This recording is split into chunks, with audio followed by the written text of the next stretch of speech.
જય માતાજી. શક્તિસિંહ ગોહિલ બોલું છું. આજે આપની સાથે આ વાત કોઈ રાજકીય માણસ તરીકે નહીં, સમાજના એક દીકરા તરીકે, સમાજના એક અંગ તરીકે દુઃખી મને આ વાત કરું છું. કેટલીક બહેનો દીકરીઓએ જોહર કરવાની વાત કરી છે. આપ સૌને વિનંતી કરું છું કે ઇતિહાસના પાના આપ ઉથલાવજો. મારી એ બહેનો દીકરીઓની લાગણીને હું સલામ કરું છું, પરંતુ સાથોસાથ હું કહીશ કે જોહર ક્યારે થાય? જ્યારે કોઈ પણ પુરુષ સમાજનો લડવાની ક્ષમતામાં ન હોય અને પરિસ્થિતિ એવી થઈ હોય કે સ્વમાન ભેર જોહર કરીને પોતાના સિદ્ધાંતોને જાળવવા માટે આખરી ઉપાય તરીકે જોહર, જ્યાં સુધી લડી શકવાની ક્ષમતા સમાજના બીજા લોકો પાસે હોય, જ્યાં સુધી સિદ્ધાંત માટે શહીદી વોરવાની પણ તૈયારી હોય, ત્યાં સુધી ઇતિહાસમાં ક્યારેય બહેનો દીકરીઓએ જોહર નથી કર્યા.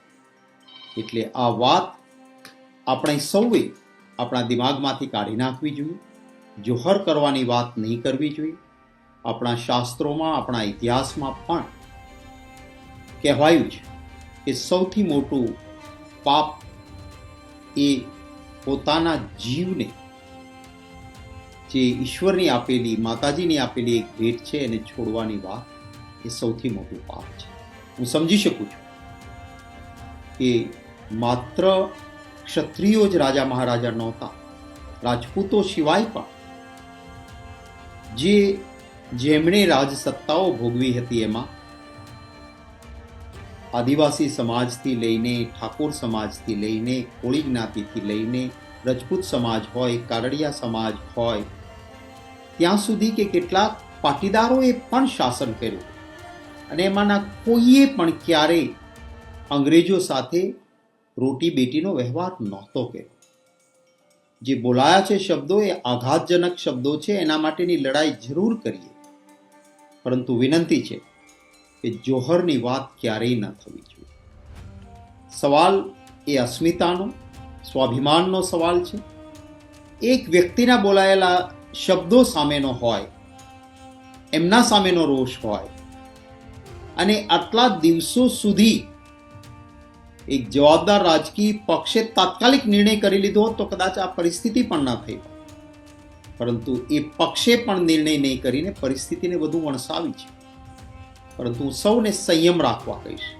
સાથોસાથ એ પણ કહીશ, રક્ષયતે ઇતિ ક્ષત્રિય.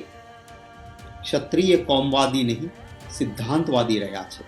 અને એટલા જ માટે તમામ વર્ગ, ધર્મ, જ્ઞાતિના ભાઈઓનો વિશ્વાસ આપણા ઉપર રહ્યો છે. આ વિશ્વાસને ટકાવી રાખવો પણ જરૂરી છે. કેટલાક મિત્રોએ સમાજ વિરુદ્ધ વાતાવરણ ઊભું કરવાનો પ્રયત્ન કર્યો, એમને પણ હું તો કહીશ કે મહેરબાની કરીને આવા પ્રકારની ચેષ્ટાઓ ના કરતા. ગામડામાં તમામ જ્ઞાતિઓ એક પરિવારની જેમ જીવે છે. ગામમાં, એક નાના ગામડામાં કોઈના પણ ઘરે એક દુઃખનો પ્રસંગ હોય તો આખું ગામ દુઃખી હોય છે, અને કોઈ એકને ત્યાં સારો પ્રસંગ હોય તો જ્ઞાતિ, જાતિ, ધર્મ ભૂલીને આખું ગામ એને આનંદથી ઉજવતું હોય છે. ત્યારે સૌના શિરે આ જવાબદારી છે. અને ખાસ કરીને હું કહીશ કે પાટીદારો અને ક્ષત્રિયો વચ્ચે તો હંમેશા આત્મીયતાનો સંબંધ રહ્યો છે. અમારા ક્ષત્રિયોના વ્યવહાર મુજબ લગ્ન કરવા માટે વરરાજા નથી જતા. એમની તલવાર ગઈ હોય, વેલ ગઈ હોય, ને વેલ આવે ત્યારે એ વેલનો ઉતારો એ પાટીદાર ભાઈના ઘરે રાજપૂતની વેલનો ઉતારો હોય છે, અને એ જવતલિયા ભાઈ બને છે. અને એ પાટીદાર આવતી એ પેઢીના એ મોસાળ હોય છે. અને એ મામા તરીકે, કદાચ પહેલા મામા તો દૂરના ગામમાં રહેતા હોય, પણ એ પાટીદારનું પરિવાર જે મામા તરીકે, એક મોસાળ પક્ષ તરીકે એક આત્મીય સંબંધોથી એવી રીતે જોડાયેલો હોય છે કે જ્યાં જાતિનો ભેદ ક્યારેય દેખાયો નથી. આવા ઉત્તમ રિવાજો અને સંબંધોને ક્યાંય કાળી તીલી ન લાગે એની ચિંતા આપણે સૌએ પૂરેપૂરી કરવાની છે. રાજકારણ નથી કરતો આવા બાબતો. આવી બાબતો મારા માટે ભાવનાઓની, લાગણીઓની બાબતો એ મારી રાજનીતિથી મેં હંમેશા ઉપર રાખી છે. રાજકીય લાભાલાભ માટે કોઈને પણ નુકસાન થાય પણ મને ફાયદો થાય એવી રાજનીતિ મેં નથી કરી.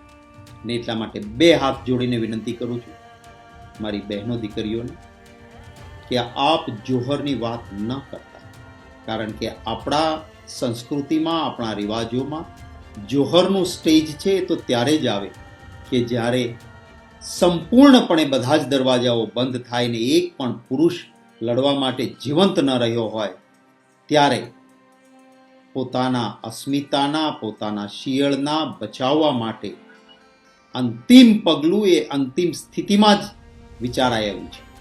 ત્યારે આ વારંવાર કેટલીક બહેનો દીકરીઓ પાસેથી જોહરની વાત આવે છે.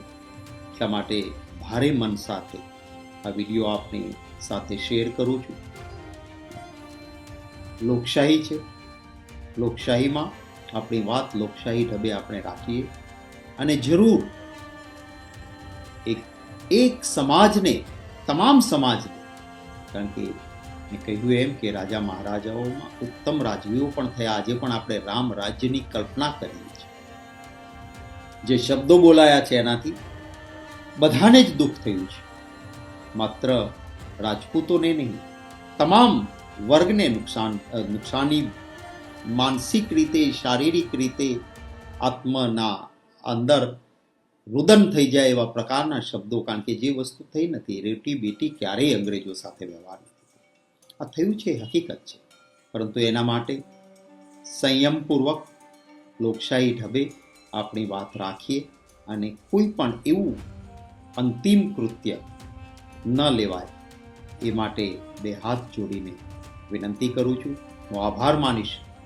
હું આખરે ભલે રાજકારણમાં હોઉં તો પણ જન્મે જે સમાજનો અંગ છું એ સમાજ વતી હું તમામ સમાજોનો આભાર માનું કે એમણે આ સામાજિક જે આંદોલન ઊભું થયું એને પૂરો ટેકો આપ્યો છે.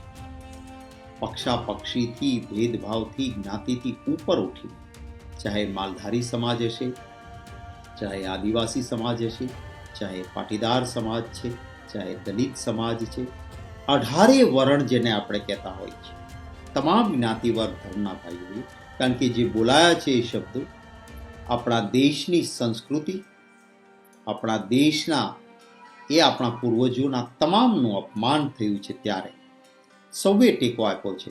એનો એક સમાજના અંગ તરીકે એ તમામ વર્ગનો ખૂબ હૃદયપૂર્વક આભાર માનું છું અને ફરી વિનંતી કરું છું કે આપણી વાત, આપણા જે સંસ્કારો છે, રક્ષેતે ઇતિ ક્ષત્રિય, એ સંસ્કારો સાથે જ આપણી વાત આપણે મૂકીએ એવી વિનંતી સાથે આપ સૌને શુભકામનાઓ. જય માતાજી.